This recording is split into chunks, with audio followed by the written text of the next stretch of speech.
ನಮಸ್ಕಾರ. ಕನ್ನಡಪ್ರಭ.com ನ್ಯೂಸ್ ಬುಲೆಟಿನ್ಗೆ ಸ್ವಾಗತ. Camera person Alan ಜೊತೆ ನಾನು ವಿಶ್ವನಾಥ್ ಸಿದ್ದಪ್ಪ. ಇಂದಿನ ಪ್ರಮುಖ ಸುದ್ದಿಗಳು. ಚಿತ್ರದುರ್ಗದ ರೇಣುಕಾಸ್ವಾಮಿ ಕೊಲೆ ಪ್ರಕರಣದಲ್ಲಿ A2 ಆರೋಪಿಯಾಗಿರುವ ನಟ ದರ್ಶನ್ಗೆ ಹೈಕೋರ್ಟ್ ಜಾಮೀನು ಮಂಜೂರು ಮಾಡಿದೆ. 6 ತಿಂಗಳ ಬಳಿಕ ದರ್ಶನ್, ಪವಿತ್ರ ಗೌಡ ಸೇರಿದಂತೆ ಕೊಲೆ ಪ್ರಕರಣದ 7 ಆರೋಪಿಗಳಿಗೆ ಕೋರ್ಟ್ ಜಾಮೀನು ನೀಡಿದೆ. ದರ್ಶನ್ಗೆ ಬೆನ್ನು ನೋವು ಇದ್ದ ಕಾರಣ ಶಸ್ತ್ರಚಿಕಿತ್ಸೆ ಹಿನ್ನೆಲೆಯಲ್ಲಿ ವೈದ್ಯಕೀಯ ಕಾರಣಗಳಿಗಾಗಿ ಕೋರ್ಟ್ ಈ ಹಿಂದೆ ಮಧ್ಯಂತರ ಜಾಮೀನು ಮಂಜೂರು ಮಾಡಿತ್ತು. ಈ ಮಧ್ಯೆ ಕಾರ್ಯಕ್ರಮವೊಂದರಲ್ಲಿ ಪಾಲ್ಗೊಂಡಿದ್ದ ಪ್ರಕಾಶ್ ರಾಜ್ ದರ್ಶನ್ ಜಾಮೀನು ಕುರಿತು ಪತ್ರಕರ್ತರ ಪ್ರಶ್ನೆಗಳಿಗೆ ಉತ್ತರಿಸಲು ನಿರಾಕರಿಸಿದ್ದಾರೆ. ನಾನು ಇಲ್ಲಿಗೆ ಮಕ್ಕಳ ಬಗ್ಗೆ ಮಾತನಾಡಲು ಬಂದಿದ್ದೇನೆ. ನಾನು ಮಕ್ಕಳ ಬಗ್ಗೆ ಮಾತನಾಡುತ್ತೇನೆ ಹೊರತು ಕಳ್ಳನ ಮಕ್ಕಳ ಬಗ್ಗೆ ಮಾತನಾಡುವುದಿಲ್ಲ ಎಂದು ಹೇಳಿದರು. ಪಂಚಮಸಾಲಿಗಳಿಗೆ 2A ಮೀಸಲಾತಿ ನೀಡಬೇಕೆಂಬ ಬೇಡಿಕೆಯನ್ನು ಅಸಂವಿಧಾನಿಕ ಎಂದು ಕರೆದಿರುವ ಮುಖ್ಯಮಂತ್ರಿ ಸಿದ್ದರಾಮಯ್ಯ, ಪಂಚಮಸಾಲಿ ಸಮುದಾಯದವರು ತಮ್ಮ ಸಮಸ್ಯೆಗಳ ಕುರಿತು ಹಿಂದುಳಿದ ವರ್ಗಗಳ ಶಾಶ್ವತ ಆಯೋಗವನ್ನು ಸಂಪರ್ಕಿಸುವಂತೆ ಹೇಳಿದ್ದಾರೆ. ಶುಕ್ರವಾರ ಬೆಳಗ್ಗೆ ವಿಜಯಪುರದಲ್ಲಿ ಮಾಧ್ಯಮದವರೊಂದಿಗೆ ಮಾತನಾಡಿದ ಅವರು, ಆಯೋಗದ ಮಾಜಿ ಅಧ್ಯಕ್ಷ ಜಯಪ್ರಕಾಶ್ ಹೆಗಡೆ ಅವರ ವರದಿಯನ್ನು ಉಲ್ಲೇಖಿಸಿ ಪ್ರಸ್ತುತ ಪ್ರವರ್ಗ 2A ಮತ್ತು 2B ರಚನೆಯು ಹಾಗೆಯೇ ಉಳಿಯಬೇಕು ಎಂದು ಹೇಳಿದರು. ಪ್ರವರ್ಗ 2B ಅಡಿಯಲ್ಲಿ 4% ಮೀಸಲಾತಿಯನ್ನು ರದ್ದುಗೊಳಿಸಬಾರದು ಎಂದು ಸ್ಪಷ್ಟಪಡಿಸಿದರು.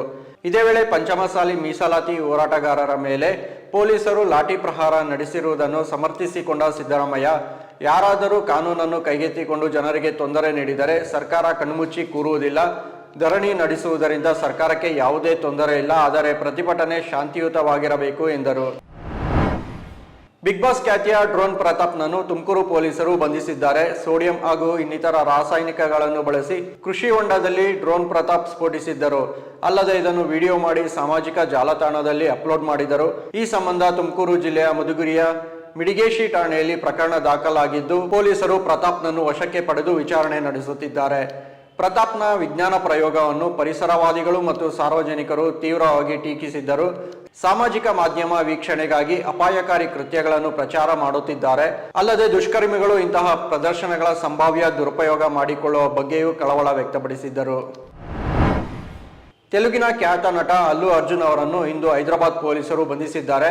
ಡಿಸೆಂಬರ್ 4ರಂದು ಹೈದರಾಬಾದ್ನ ಸಂಧ್ಯಾ ಚಿತ್ರಮಂದಿರದ ಬಳಿ ಪುಷ್ಪ 2 ಚಿತ್ರದ ಪ್ರದರ್ಶನ ವೇಳೆ ಸಂಭವಿಸಿದ ಕಾಲ್ತುಳಿತದ ವೇಳೆ 35 ವರ್ಷದ ಮಹಿಳೆ ಸಾವನ್ನಪ್ಪಿದ್ದರು. ಈ ಪ್ರಕರಣ ಸಂಬಂಧ ಅಲ್ಲು ಅರ್ಜುನ್ ಅನ್ನು ಬಂಧಿಸಿದ್ದ ಪೊಲೀಸರು ವೈದ್ಯಕೀಯ ಪರೀಕ್ಷೆ ಬಳಿಕ ನಾಂಪಲ್ಲಿ ಕೋರ್ಟ್ ಮುಂದೆ ಹಾಜರುಪಡಿಸಿದ್ದು, ಕೋರ್ಟ್ ನಟನನ್ನು 14 ದಿನಗಳ ನ್ಯಾಯಾಂಗ ಬಂಧನಕ್ಕೆ ಒಪ್ಪಿಸಿತ್ತು.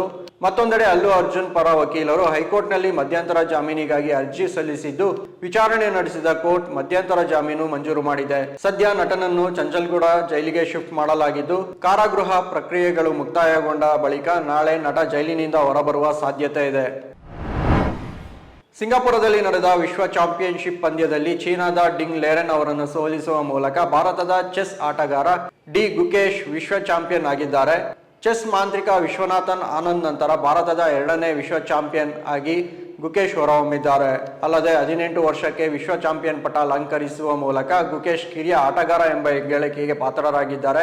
ಚೆಸ್ ಚಾಂಪಿಯನ್ ಗುಕೇಶ್ಗೆ ರಾಷ್ಟ್ರಪತಿ ದ್ರೌಪದಿ ಮುರ್ಮು, ಪ್ರಧಾನಿ ನರೇಂದ್ರ ಮೋದಿ ಸೇರಿದಂತೆ ಗಣ್ಯರು, ಸಾರ್ವಜನಿಕರು ಅಭಿನಂದನೆ ತಿಳಿಸಿದ್ದಾರೆ. ಇವು ಇಂದಿನ ಪ್ರಮುಖ ಸುದ್ದಿಗಳು. ವಿವರವಾದ ಸುದ್ದಿಗಳಿಗಾಗಿ ಕನ್ನಡಪ್ರಭ.com ನೋಡಿ. ನಮಸ್ಕಾರ.